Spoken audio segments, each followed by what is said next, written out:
Hello everyone and welcome to another episode of Cut Rate Commander, the series in which we take a look at low-priced commanders and make budget decks with them. My name is Grazzet and today we'll be looking at Strixhaven's Ursa Educator, Ruxa, Patient Professor. Before we continue, be sure to like, comment, and subscribe if you like this content and would like for me to continue making more videos like this in the future. Also be sure to stick around until the end of the video to see what commanders you can vote for in the comments for an upcoming episode. With that out of the way, let's start by taking a look at the commander and playstyle.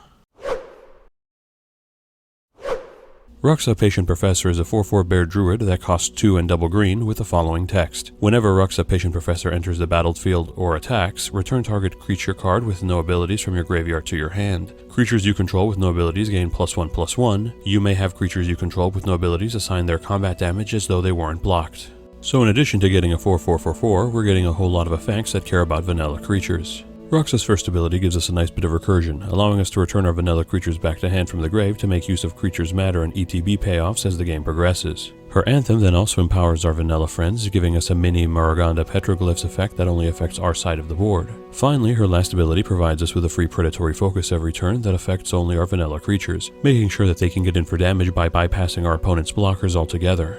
So Ruxa clearly wants us to run vanilla creatures, but despite her impressive array of abilities to empower them, they're still just big dumb beaters, so we'll need to find the best way to build around her to make the most of them. Going all in on good vanilla bodies is one way to do it, since green has plenty of well-statted creatures for their mana cost, and doing so will give us plenty of targets for Ruxa's recursion. That plan starts to fall apart, however, once we start running out of the overstatted 2 to 3 drops and have to resort to using 2 2s for 2s and 3 3s for 3, which leaves us with very little flexibility and over-reliance on our commander. A token build would be on the other end of the spectrum, running plenty of cards that create vanilla tokens that we can pump up with our commander, maximizing its effectiveness by going wide and using Ruxa as a win con by reaching critical mass, then going over our opponent's blockers with her last ability to close out the game. But that then limits her first ability, which will find itself with no targets to recur if and when we run out of gas or need to rebuild our board state. So in the end, I decided that a hybrid of these two styles would be the way to go, running the best vanilla beatsticks green has to offer alongside potent vanilla token producers to give us the option to go wide as well as tall.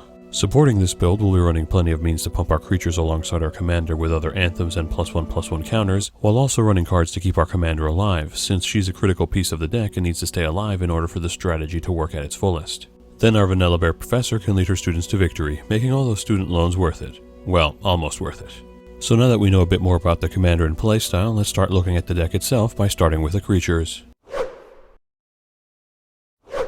Skipping to the CMC2 slot, we'll get our vanilla creatures out of the way first. Kaloian Tusker and Terrain Elemental are both 3/3s, Elvish Warrior is a 2/3, and Swordwise Centaur is a 3/2, all overstated for their cost, which is what we want out of our vanilla creatures. Closing out this slot, we have 2 non-vanillas with Kazandu Tuskcaller and Sakura Tribelder.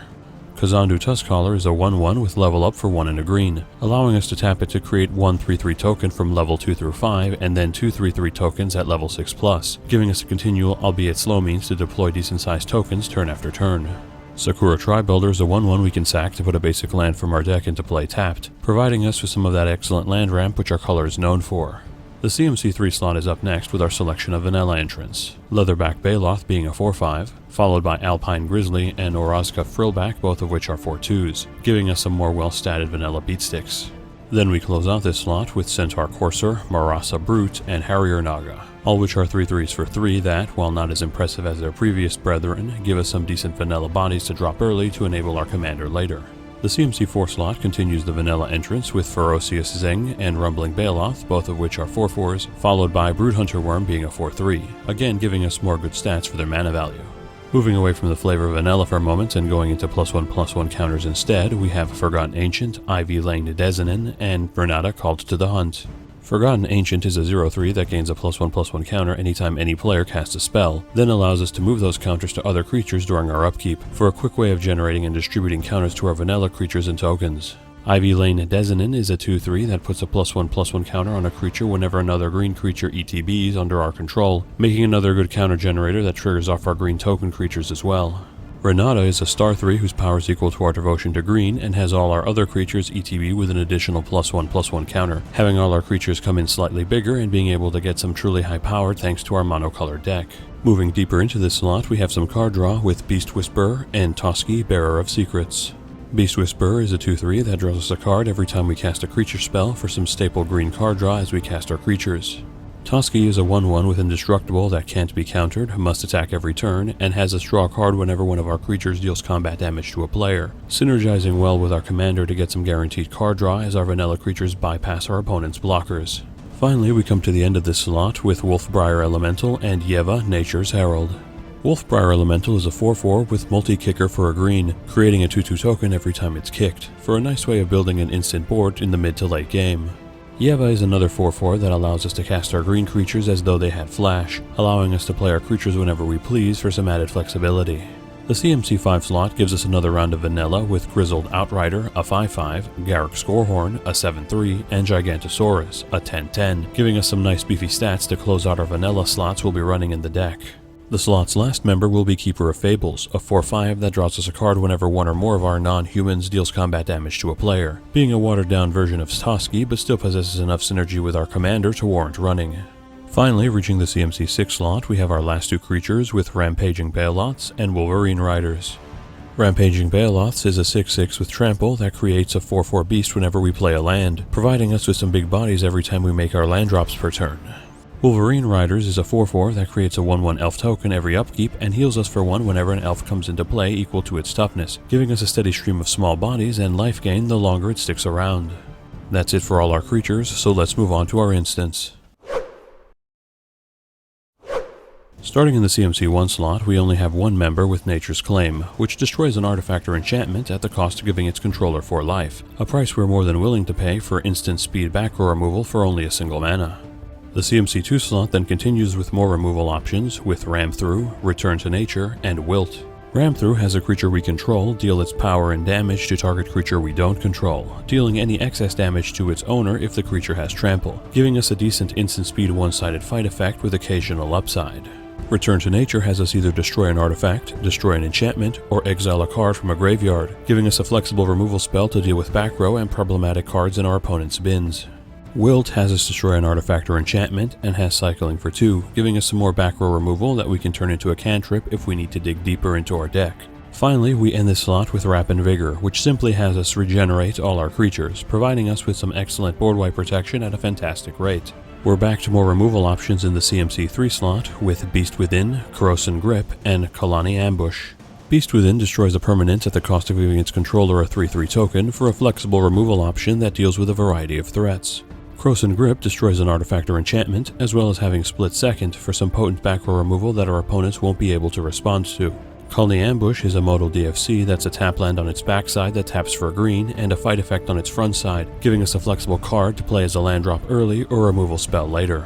The CMC4 slot then gives us Curious Herd, which creates a 3/3 token for every artifact target opponent controls, usually netting us a few tokens from Mana Rocks alone, or a large number of tokens from artifact-focused decks. Finally, we reach the CMC5 slot and our last entrant with Return of the Wildspeaker, which has us either draw cards equal to the greatest power of a non-human creature we control for a potent card draw effect, or pumps all our non-humans by +3/+3 until end of turn for a potent finisher if our board has gotten wide enough, both effects which work well to further our game plan. That covers all our instants, so let's move on to our sorceries.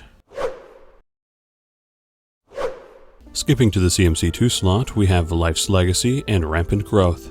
Life's Legacy has us sack a creature to draw cards equal to its power, working nicely to sack our vanilla creatures for early card draw, then bring them back with our commander later on.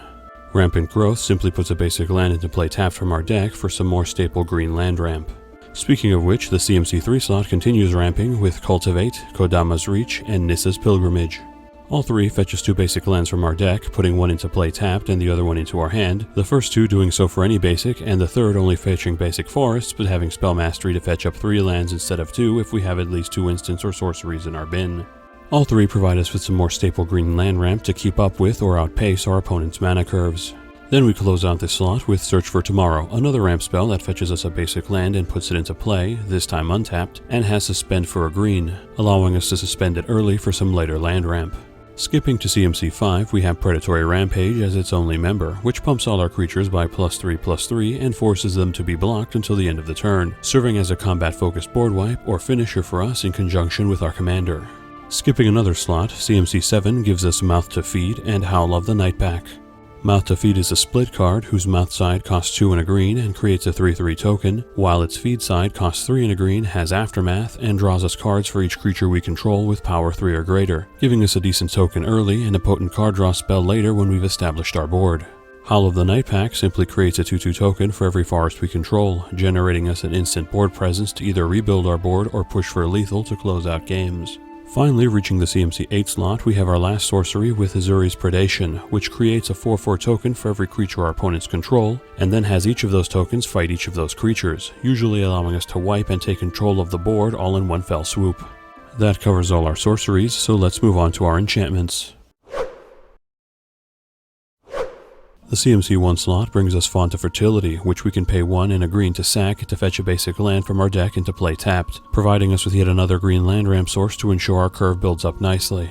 The CMC 2 slot gives us 2 removal spells with Lignify and Kenrith's Transformation. Lignify is an aura that has enchanted creature become a 0/4 with no abilities, making it an annoying piece of removal for commanders that we can easily go over thanks to our commander. Kenrith's Transformation is a similar aura, this time transforming its target into a 3/3 with no abilities and drawing us a card, giving our opponents a bigger body but cantripping as a bonus while still being annoying to deal with. Moving into the CMC 3 slot, we have Broken Fall, Molting Skin, and Elemental Bond. Broken Fall and Molting Skin both can return themselves to hand to regenerate target creature, making them recurable means of protecting our commander or other vital creatures from our opponent's target removal and board wipes. Elemental Bond draws us a card whenever any of our creatures with power 3 or greater ETB, giving us a steady stream of card draw that also procs off our tokens as they're created. Last in this slot we have Gaia's Anthem, which simply plumps all our creatures by +1/+1 to make them slightly bigger and tougher to deal with alongside our commander's Anthem. The CMC 4 slot is up next with Wolfcaller's Howl and Moraganda Petroglyphs. Wolfcaller's Howl creates a 2/2 token for each opponent who has 4+ cards in their hand on each of our upkeeps, generating us a steady stream of vanilla bodies turn after turn so long as our opponent's hands remain moderately full. Moraganda Petroglyphs has all creatures with no abilities gain +2/+2, providing all our vanilla creatures with a sizable stat bonus but also doing so for our opponents, so we may want to be careful about using this one against other token-centric decks.